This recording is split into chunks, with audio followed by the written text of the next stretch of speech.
सभी खेती का काम सभी करता हूँ, मैं एक किसान हूँ। महाराष्ट्र सरकार ने दालों की धीमी खरीद और खराब प्रबंधन की वजह से तूर दाल खरीदने की मियाद बढ़ाकर 31 मई कर दी थी।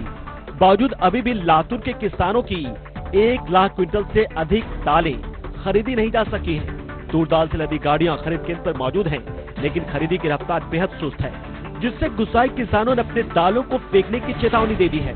किसानों का कहना है कि वो अपने परिवार से दूर सड़क पर पड़े हुए हैं, नई फसल की तैयारी करनी है, ऐसे में उनके पास दालों को फेंकने के अलावा कोई चारा ही नहीं है। अपनी तूर अभी भी खरीदी नहीं हुई है। मैं 8 दिन हुआ इधर आके, खाने पीने को भी मोहताज बन गए हैं और इधर आदमी भी और मोहताज है यहाँ पे। और ऐसा है कि अपना वो क्या बोलते हैं उसे, कि वो तूर के अड़कन ये वो जो रहता है ना, तो पूरा हमारा लेकर जा रहे हैं। इधर किसका भी कोई नियंत्रण नहीं है और देखने में कोई भी प्रशासकीय अधिकारी भी नहीं है। अच्छा, आपकी मांग क्या रही है इसमें? क्या बोल, आपकी मांग क्या है इसमें? हाँ, इसमें मांग यही है, इसमें वो अपने वो CCTV बताना पड़ता है और CCTV रहेगा तो ऐसा ही प्रॉब्लम नहीं आता है। क्या पूरे आदमी को पूरा अपने जो भी शेतकरी है उसे वो बाहर भी देख के वो समझ सकते हैं कि बाबा फेडरेशन है, ये फेडरेशन को डालना है कि क्यों नहीं डालने का नहीं है, यही उसको समझ में आता है। और अपना मेरा नाम ये है, मेरा 50 गट्टे है यहाँ पे। अभी 8 दिन हुआ, आज का 9वां दिन है। क्या अभी भी नई गाड़ी खाली नहीं हुआ है, अपने वो गेट पे गाड़ी लगा रही है, अभी गाड़ी गेट पे है मेरी, 9वां दिन है। मैं ऐसा ही बनियन पे यहाँ पे रुका, अब हवा नहीं बोल के यहाँ पे क्या मीडिया वाले ने अपने ऊपर कृपा कर दिया है कि ऐसी है कि उन्होंने मेरे को पूछा कि तुम ये मामू क्यों सोया है। मैं बोला मैं अपनी गाड़ी है, अपना माल लाया है गाड़ी में से, इसलिए मैं यहाँ सोया हूँ। क्यों सोया है, मैं 10 दिन हुआ 8 दिन हुआ, इसका वापी यहाँ का मुझे 9वां दिन है मेरा, इसीलिए मैं यहाँ सोया हूँ और खाना पीना यही मेरा मुझे मुश्किल बन गया है, इसीलिए मैं यहाँ सोया हूँ। किसान परेशान है कि यदि उनकी दालों की खरीद नहीं होती तो वो क्या करेंगे। उनकी मांग है कि अंतिम तिथि बढ़ाई जाए, वरना वो दालों को सड़कों पर फेंक देंगे। लेकिन नाफेड केंद्र पर परेशानी सिर्फ दाल की खरीदी की धीमी गति ही नहीं, कई तरह की अव्यवस्था भी है। किसानों के लिए किसी तरह की सुविधा नहीं है। सवाल यह है कि जो किसान उन अधिकारियों समेत पूरे प्रदेश और देश के लोगों का पेट भरते हैं, आखिर उनके साथ ये बदसलूकी क्यों। JK 24/7 न्यूज के लिए लातूर से हारून मोमिन की रिपोर्ट।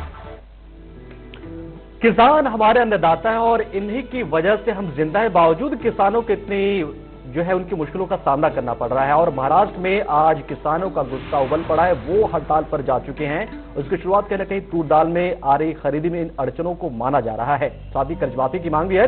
हमारे साथ मुंबई के सहयोगी अशोक पांडे फोन लाइन पर जुड़ चुके हैं। अशोक, आज पूरे दिन भर क्या हालात रहे महाराष्ट्र में किसानों के? पंकज, अगर बात की जाए तो महाराष्ट्र के अलग अलग जगहों पर अलग अलग तरह की चीजें हमको देखने को मिली हैं। बात की जाए अगर नासिक में, तो नासिक में जो किसान है वो रोड पे आ गए थे और जो वहां पे यातायात था उसको पूरी तरह से ठप करने की कोशिश की गई। और अगर बात करें नासिक से ही कुछ ही दूर निफाड़ है और मनमाड़ है, जहां पर कुछ ऐसी गाड़ियां थी जो सुबह सुबह के समय दूध की सप्लाई कर रही थी, उन्हें रोक दिया गया। और आपने देखा होगा जिस तरह से दूध के पीछे की जो उनके जो लॉक्स थे उसको खोल करके पूरा का पूरा दूध जो है वो रास्ते पर बहा दिया गया। अगर बात करें लातूर की, तो लातूर में जो माहौल था वो यह था कि वहां पूरी तरह से कारोबार ठप रहा और वहां पे किसी को भी काम करने नहीं दिया गया है। साथ ही साथ जो तूर दाल की जो सप्लाई होती है वहां पे गाड़ियों ने चक्का जाम कर दिया। और पूरी तरह से अगर बात करें तो आज महाराष्ट्र में ऐसे कई जगह हैं, कई जिले हैं जहां पर आज मतलब किसी भी तरह से कोई भी सप्लाई जो है वो नहीं की गई। अशोक, महाराष्ट्र के किन किन इलाकों से ऐसी खबरें आई हैं जहां पर किसान प्रदर्शन कर रहे हैं और हड़ताल पर जा चुके हैं? बिल्कुल, अगर बात करें नागपुर में भी ऐसे कई मामले देखने को मिले जहां पर लोगों ने काम नहीं किया। खासकर से किसान जो है वो शहर में भी आ गए और उनका प्रदर्शन था वो कई जगह नासिक सिटी, नागपुर सिटी में भी देखने को मिला। इसके अलावा अगर लातूर में कहें तो लातूर में काफी बड़े पैमाने पर लोग जमा हो गए थे, किसान जमा हो गए थे और वो कहीं ना कहीं सरकार के विरोध में प्रदर्शन कर रहे थे और इस बात की मांग कर रहे थे कि जो जिस तरह से यूपी में योगी सरकार आने के बाद में कर्ज माफी दी गई थी, उसी तर्ज पर कहीं ना कहीं जो महाराष्ट्र में जो खासतौर से किसानों की जो हालात हैं, जो एक के बाद एक आत्महत्या करते जा रहे हैं, उन्हें भी कर्ज माफी मिले या उन्हें कुछ ऐसा कोई रास्ता निकाला जिससे कि वो आने वाली फसल को तैयार कर सके और कम से कम जो कर्ज का जो उनके ऊपर बोझ चल रहा है, बोझ के चलते जो लगातार एक के बाद एक इजाफा हो रहा है उनके आत्महत्या ये मांग तो अशोक हमेशा से रही है कि या तो उनके उत्पादों यानी कि उनके अनाजों की कीमत बढ़ाई जाए या फिर जो कर्ज माफ किया जाए। क्या सरकार की तरफ से कोई प्रतिनिधि इस बात को लेकर गंभीर नजर आए? क्या किसी से बात हुई आपकी? क्या वो इन हड़ताल की वजह से परेशान है सरकार या फिर बस यूं ही इसको जाया जाने दे रहे हैं? नहीं, देखिए, जाया तो नहीं जा रही है बात, क्योंकि जब ये मामला शुरू हुआ था उसके बाद में यहाँ पे जो महाराष्ट्र के मुख्यमंत्री हैं देवेंद्र फडणवीस, उन्होंने भी पूरी तरह से इस मामले को गंभीर से लेते हुए एक टीम बनाई और टीम को इस बात का आदेश दिया कि आखिरकार वो इस बात पे मंथन करें और पता करें कि किस पैमाने पर, किस तर्ज पर योगी सरकार जो है वो उन्होंने मतलब किसानों के जो कर्ज को माफ किया गया है, क्यों ना उसी को ध्यान में रखते हुए उसी फॉर्मूले का इस्तेमाल करने के बाद में महाराष्ट्र के किसानों को भी रियायत दे। और उसमें बिल्कुल अशोक, यूं भी जिस तरह से आज अरुण जेटली ने अपने प्रेस कॉन्फ्रेंस में कहा है कि ये राज्य सरकारों का अपना मसला है, वो अपने संसाधनों के आधार पर तय करें कि वो कर्ज माफ कर सकते हैं या नहीं कर सकते, क्योंकि केंद्र सरकार के पास अतिरिक्त धन नहीं है। सरकार की तरफ से यानी साफ हो चुका है। तो सुनवाते आपको ये पहले बाइट हम सुन लेते हैं अरुण जेटली की, यानी कि कुल मिलाकर गेंद जो है उन्होंने पाले में डाल दिए फडणवीस के। ये बाइट हम सुनवाते हैं पहले आपको। एक व्यवस्था है फाइनेंस कमीशन की जिसके तहत केंद्र राज्यों को डिवोल्यूशन देता है, उसके अतिरिक्त कोई लूज सरप्लस साधन केंद्र के पास नहीं होता जो किसी राज्य को दे पाए। जो राज्य इस प्रकार की नीति का अमल करना चाहते हैं उन्हें अपने साधनों में से करना पड़ेगा। तो अशोक, आपने सुना साहब कि अरुण जेटली ने कह दिया है कि अगर देवेंद्र फडणवीस अधिक कर सकते हैं तो वो करें, वरना ये केंद्र सरकार का मसला नहीं है। कुल मिलाकर अब गेंद जो है वो उनके पाले में डाल दी गई है। क्या सरकार इसको सुलझा पाएगी और किसान के नेताओं की तरफ से, किसान की तरफ से क्या आखिरी मांग है और ये हड़ताल कब तक चल सकता है? बिल्कुल, देखिए, जिस तरह से अरुण जेटली का बयान आया कि उन्होंने कहा कि अब ये पूरा का पूरा मामला जो है वो राज्य सरकार का है, केंद्र सरकार का इस पूरे मामले को लेकर कहीं भी इन्वॉल्वमेंट नहीं है, तो ये कई बड़े सवाल खड़े करती है। जहां एक तरफ यूपी में किसानों के जो कर्ज थे वो तकरीबन 60,000 करोड़ से ज्यादा के थे और वहीं महाराष्ट्र में जो किसानों का कर्ज तकरीबन 37,000 करोड़ के आसपास है। अब कहीं ना कहीं, और जिस तरह से विपक्ष इस पूरे मुद्दे को बुलाने के लिए लगा है और एक तरफ से उसने कई यात्राएं भी की है, एक यात्रा भी निकाली गई थी, पूरे महाराष्ट्र का दौरा किया गया था, कहीं ना कहीं विपक्ष भी आड़े हाथ खींच रहा है भाजपा सरकार को। तो कहीं ना कहीं उनके लिए बड़ा प्रश्न है, क्योंकि यूपीए के कार्यकाल में ऋण माफी हुई थी और लंबी चौड़ी वो राशि थी 60,000 करोड़ के आसपास की, वो तो केंद्र सरकार के तौर पर उन्होंने की थी उस वक्त।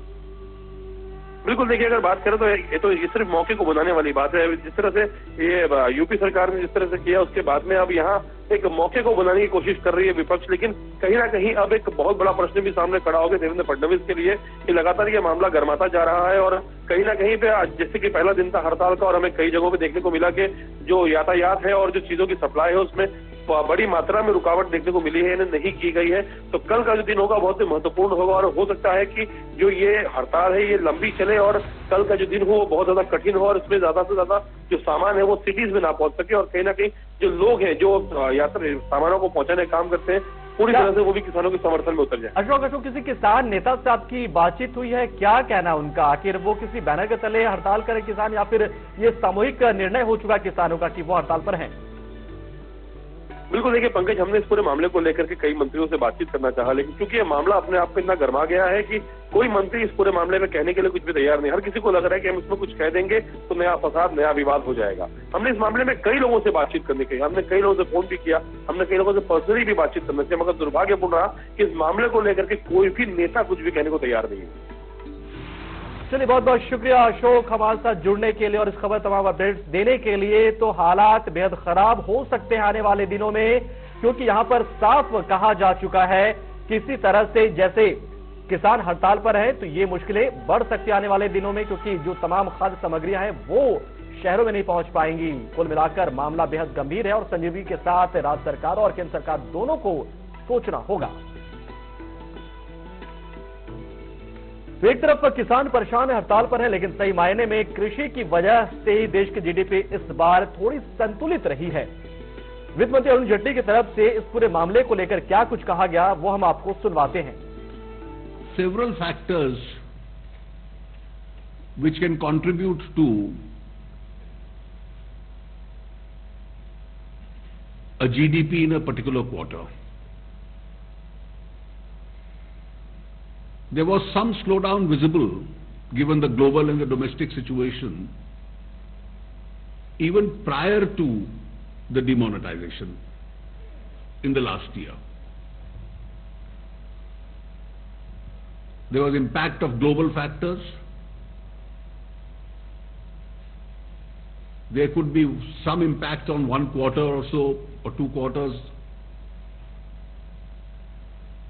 of one particular factor which you mentioned. There is also the impact of, if you look at the various sectors, the 9 to 10% growth which was normally in the services and in the financial sector had come down. Therefore, the ability of the banks itself was a question. So these are cumulative factors which can play. But I do believe that in the current global situation, a 7 to 8% growth, which is at the moment the Indian normal, is a fairly reasonable, by global standards very good, by our own standards fairly reasonable level of growth. And I'm sure as the impact of all these policies holds out, this certainly will be beneficial. I see no reason why there would be any adverse impact of the GST. The GST by itself should normally add to growth. तो अरुण जेटली कह रहे हैं कि हालात जिस तरह से आर्थिक स्तर पर बने हुए हैं, वैश्विक स्तर पर बने हुए हैं, उसकी वजह से जीडीपी में यदि इतनी गिरावट आती तो बहुत बड़ी चिंता की बात नहीं है। लेकिन सोचने वाली बात है कि कृषि विकास दर काफी तेजी से बढ़ी, लेकिन दूसरे सेक्टर नहीं संभल पाए। लेकिन कृषि को लेकर फिर भी सरकार जो है वो गंभीर नजर नहीं आ रही है। कितनी गंभीर है वो हालात महाराष्ट्र के दिख रहे हैं। बता दें आपको, फिलहाल एनएसएसओ की तरफ से जो आंकड़े जारी किए गए हैं वो क्या कुछ कहते हैं, ग्राफिक्स जरिए हम आपको दिखाने की कोशिश करते हैं कि किस सेक्टर में कितनी बढ़ोतरी हुई है। कृषि से जुड़े सेक्टर की बात करें तो 10.7% थी पिछले वित्त वर्ष में, वो बढ़कर 4.9% हो चुकी है। खनन की बात करें तो ये 1.8% थी जो बढ़कर 10.5% हुई है। मैन्युफैक्चरिंग में 7.9% पहले थी, वह बढ़कर 10.8% है। इस तरीके से धीरे धीरे हम आगे बढ़ तो रहे हैं, लेकिन ओवरऑल जो है विकास दर उसमें गिरावट दर्ज की गई है। 10.8% के मुकाबले इस बार 7.9% ही दर्ज किया गया है। इसके अलावा बिजली पानी का जो सेक्टर है, जो जुड़ा उससे विभाग है, उसकी बात करें तो 5.0% से बढ़कर ये 7.2% हुआ है। तो इस तरह से कृषि का विकास दर काफी तेज रहा है बाकी सेक्टर्स के मुकाबले। तो सोचा जा सकता है कि यदि कृषि विकास दर को बढ़ाए रखना संभव है तो बाकी चीजों की तरह कृषि को आखिर प्रिविलेज क्यों ना मिले, प्राथमिकता क्यों ना तय हो उसके लिए। ट्रेड सर्विस में भी गिरावट दर्ज की गई है, ये 7.8% दर्ज किया गया, जबकि पहले पिछले वित्त वर्ष में 10.5% से दर्ज किया गया था। तो फिर मेरा हालात जो है वो नोटबंदी के बाद की हम आपको दिखा रहे हैं। हालांकि अरुण जेटली ने कहा कि बहुत ज्यादा चिंता की बात है क्योंकि ग्लोबल हालात जो है वो खराब है। फाइनेंस रियलिटी सेक्टर में 10.8% पहले था, अब 5.7%, पूरी तरह से आधा का गिरावट है। रक्षा लोक प्रशासन 6.9% रहा है, 11.3% थोड़ी सी बढ़ोतरी यहां दर्ज की गई है क्योंकि सरकार ने इस पर काम किया है काफी कुछ।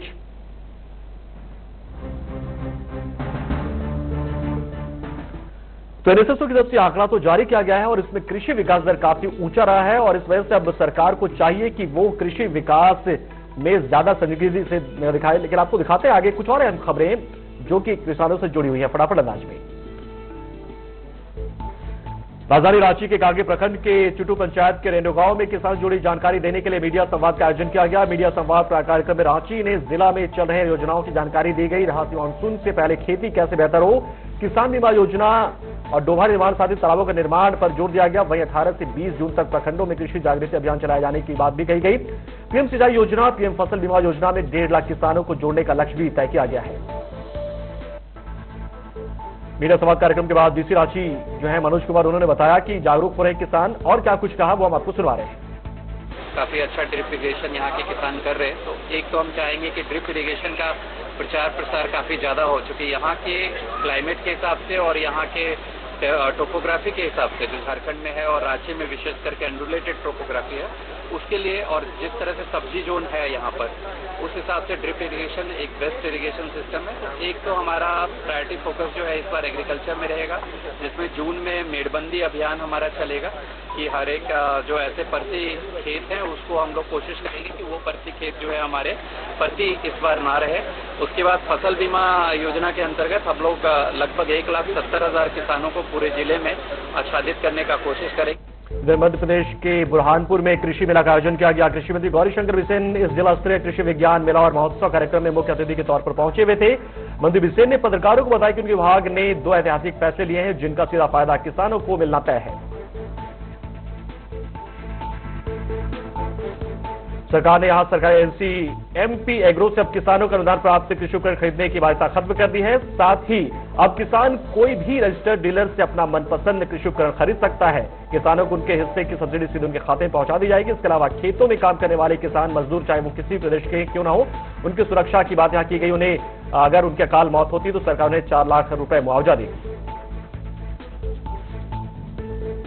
गौरीशंकर बिसेन जो कि कृषि मंत्री है मध्य प्रदेश के, उन्होंने क्या कुछ कहा इस दौरान वो भी हम आपको सुनवाते हैं। मध्य प्रदेश एग्रो इंडस्ट्री जो हमारी सरकार का उपक्रम है, जिससे कृषि यंत्र, ट्रैक्टर, अन्य उपकरण लेने की बाध्यता थी कि एमपी एग्रो के माध्यम से ही सप्लाई होगा, उस बाध्यता को हमने समाप्त कर दिया।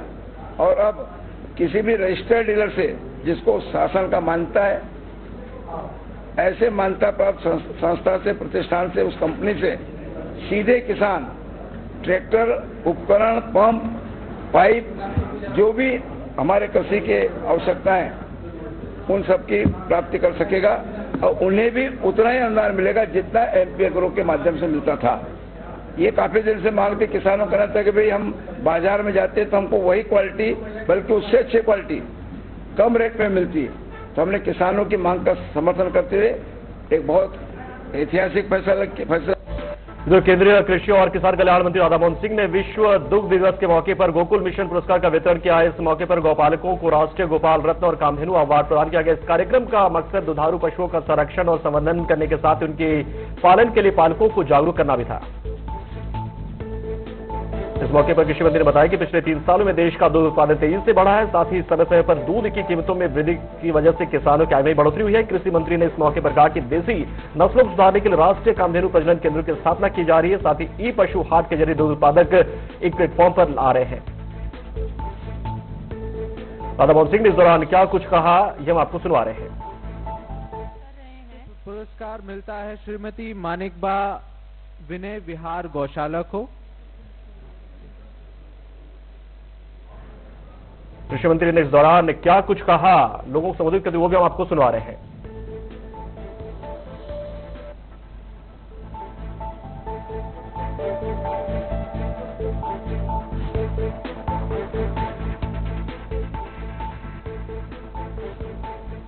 चलिए आगे बढ़ते और बात करते हैं यहाँ पर जिस तरह से चिन्मयानंद को एक अवार्ड दिया गया है, तो हमारे सहयोगी प्रणय शर्मा ने उनसे बातचीत की। कैसे ये अवार्ड मिला और क्या महसूस कर रहे हैं वो हम आपको सुनवा रहे हैं। कामधेनु पुरस्कार के जीतने वाले पहले विजेता जो हैं वो इस वक्त हमारे साथ हैं। स्वामी चिन्मयानंद जी हैं जो अपनी संस्था चला रहे हैं पंजाब के अंदर। स्वामी जी, क्या ये संस्था है और कितनी गायों का पशुपालन आप इस वक्त अभी कर रहे हैं अपनी संस्था में? देखिए, हमारे संस्थान का नाम है दिव्य ज्योति जागृति संस्थान, जिसके संस्थापक एवं संचालक हैं परम पूजनीय सर्वश्री आशुतोष महाराज जी। हम उनके शिष्य हैं। मेरा नाम स्वामी चिन्मयानंद है, स्वामी विश्वानंद जी मेरे साथ हैं। हमारी कामधेनु गौशाला दिव्य ज्योति के प्रांगण में है और भारत में इसी नाम के अंतर्गत बहुत सी गौशालाएं संस्थान चला रहा है, जिसमें हमारा मुख्य ध्येय जो है देसी प्रजाति जो हमारे पंजाब प्रांत की नस्ल है, जिसे साहिवाल नस्ल बोला जाता है, उसको कंजर्वेशन का हमने प्रोजेक्ट पकड़ा हुआ है। हमारे पास लगभग 800 की संख्या में साहिवाल नस्ल की गाय, गीर, कांकरेज और थारपारकर हैं। बहुत ही वैज्ञानिक ढंग से जो मॉडर्न टेक्नोलॉजीज हैं उनको एसोसिएट करके हम अपने गौशाला को रन कर रहे हैं, जिसमें उनकी हायरार्की को देखकर उनकी पैडिग्री तो पहला कामधेनु पुरस्कार दिया गया चिन्मयानंद को गांव के संरक्षण के लिए। इधर बात करते हैं महाराष्ट्र की, जहां पर रेत खनन माफिया के खिलाफ किसानों ने मोर्चा खोल दिया है और उन्होंने आरोप लगाया कि किस रेत खनन की वजह से उन्हें सिंचाई के पानी की दिक्कतें हो रही हैं।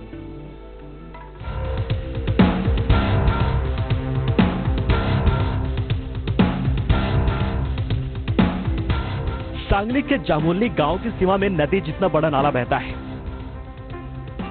इस नाले का कुल 13 किलोमीटर का क्षेत्र इस गांव की सीमा में पड़ता है। इसमें अच्छी क्वालिटी की रेत है। सरकार और ग्राम पंचायत की ओर से रेत उठाने का किसी भी प्रकार का किसी को भी कोई ठेका नहीं दिया गया है, लेकिन रेत माफियाओं ने सरकारी अधिकारियों की मिलीभगत से हर दिन अवैध तरीके से रेत चोरी करने का काम जारी रखा है और ये काम पिछले 3 साल से जारी है, जिससे हर साल सरकार को करोड़ों का राजस्व का नुकसान हो रहा है। रॉयल्टी से मिलने वाली धनराशि का कुछ हिस्सा गांव के विकास के लिए मिल सकता था, लेकिन राजस्व नहीं मिल पाने की वजह से गांव को भी कुछ नहीं मिल पा रहा है। हमारे गांव में एक बहुत बड़ा नदी है। इस नदी का जो पात्र है, उस पात्र से वालों की चोरी हो रही है, रेत की चोरी हो रही है। गत 3 साल से चोरी हो रही है। हमने बार बार तहसील को तो रेत खनन माफियाओं की वजह से परेशान है किसान। और आज जय किसान में इतना ही, लेकिन आपको आज बता दें कि 8:30 बजे हम आपको क्या दिखाने जा रहे हैं, क्या है वह खास, वो हम आपको दिखाते हैं। गोलमाल है भाई, सब गोलमाल है। हर सीधे रास्ते की एक तेरी चाल है, सीधे रास्ते की एक तेरी चाल है। गोलमाल है भाई, सब गोलमाल है। गोलमाल गोलमाल गोलमाल है, सब गोलमाल है।